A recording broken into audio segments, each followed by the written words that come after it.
Chance sa livelihood. Good morning.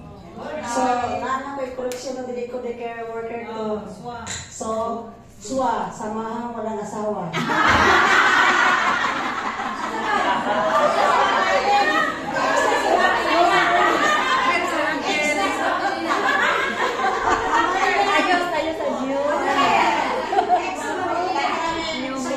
Si Raquel at si Ma'am Arlene. Si Mama Lina.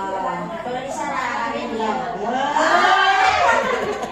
Okay, so, ako nagpasalamat sa kuno for 32 years in service to gilibot-libot na ko ni ang mga center.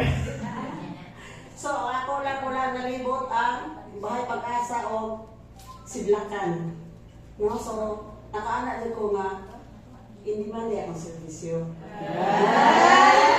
Sa district court, ako pagnahin si Ma'am Hilda, si Ma'am Ipi, no? Sa pagbuutan, no? Para sa kong mga naagihan. Salamat ito ayo kay natouch ko no nga kanang kitagaan din niyo of time, no? Effort, nga. Hindi ko appeal din minimo ani, no? So, wag ko expect. So, it is not the end. That's the beginning.